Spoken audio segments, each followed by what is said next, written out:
दोस्तों सावन शुरू हो गया और इसी के साथ शुरू हो गई देश के विभिन्न शिव मंदिरों के लिए कांवड़ यात्राएं।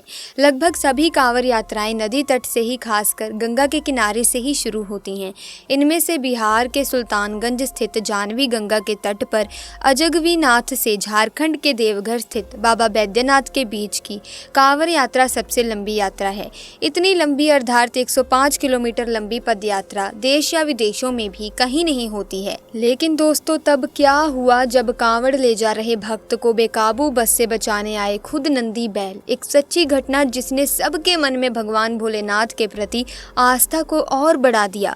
मान्यताओं के अनुसार कांवड़ यात्रा एक तरह से भगवान शिव का एक विशिष्ट अनुष्ठान होता है और हर शिव भक्त जो कांवड़ लेकर जाता है उसे कांवड़िया कहा जाता है। सभी हरिद्वार नगरी पहुंचकर एक से एक कांवड़ सजाकर उनमें गंगा मैया का पवित्र जल भरकर अपने घर लाते हैं और शिवालयों में चढ़ाते हैं। और कांवड़ लाने ले जाने का मन बना चुके अतुल ने भी घर से निकाल कांवड़ ले जाने का फैसला किया। वो अपने कुछ दोस्तों के साथ हरिद्वार पहुंचा, जहां उसने कांवड़ में जल भरने के लिए नदी में डुबकी लगाई। 21 लीटर की कांवड़ भरी और कंधों में उसे उठाकर घर की तरफ निकल पड़ा।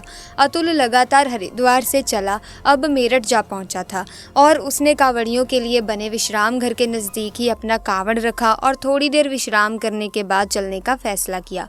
अभी अतुल का कोई और दोस्त उस विश्राम घर तक नहीं पहुंचा था, इसीलिए उसने वहीं थोड़ी देर और इंतजार करने का निश्चय किया और उन्हें ही देखने के लिए अतुल ने विश्राम घर से निकलकर रोड पर जा पहुंचा, जो रोड से बिल्कुल सटकर ही बना हुआ था। अभी और कांवड़िये अतुल को आते हुए दिख रहे थे, लेकिन उनमें से कोई भी अतुल का दोस्त नहीं था। हर कोई हर हर महादेव का जयकारा लगा रहा था और तभी अचानक से उत्तर प्रदेश परिवहन की एक सवारी से भरी हुई बेकाबू बस आसपास की गाड़ियों को टक्कर मारती हुई विश्राम घर की तरफ आ रही थी।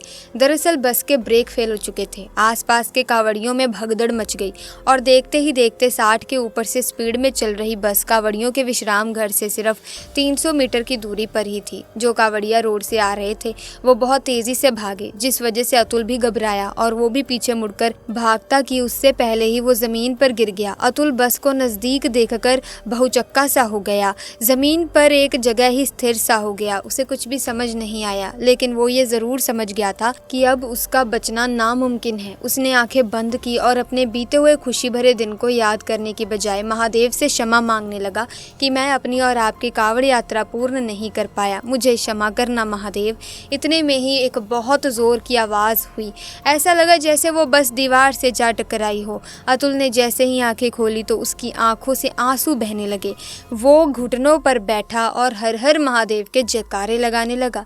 दरअसल उस बस के आगे एक विशाल बैल खड़ा था, यानी कि साक्षात भगवान शिव के वाहन नंदी जी। बस आई और उनसे टकराई, लेकिन इस दुर्घटना में ना ही बस के सवारी को कोई चोट आई, ना ही ड्राइवर को और ना ही किसी कांवड़िये को, साथ ही साथ ना ही उन नंदी रूपी विशाल बैल को। उन्हें देखते ही आसपास के खड़े कांवड़िये, बस की सवारियां हर हर महादेव के जयकारे लगाने लगे।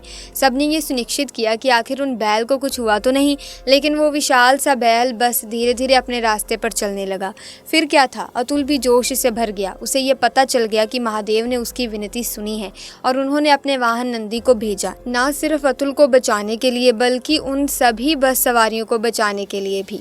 प्यारे दोस्तों, अगर इस सच्ची घटना को सुनकर आपके मन में भी भगवान भोलेनाथ के प्रति आस्था और बढ़ गई है तो कमेंट सेक्शन में पूरे मन से सच्ची श्रद्धा से जरूर लिखेगा हर हर महादेव। दोस्तों, भगवान भोले बहुत भोले हैं, अपने भक्तों की थोड़ी सी भी सच्ची श्रद्धा से प्रसन्न हो जाते हैं। इसीलिए आप जो भी कार्य करें, विधि विधान से पूजा करें या कोई उपाय करें सावन माह में, तो भगवान शिव के लिए मन में पूरी आस्था, सच्ची आस्था रख के ही करिएगा। आपके हर काम बनने लग जाएंगे। सो प्यारे दोस्तों, वीडियो अगर वाकई में अच्छी लगी है तो लाइक करें, शेयर करें, चैनल को सब्सक्राइब करके बेल आइकन को प्रेस कीजिए ताकि तमाम नए वीडियोज़ की अपडेट आपको मिलती रहे। हम मिलेंगे जल्द ही। आपका धन्यवाद।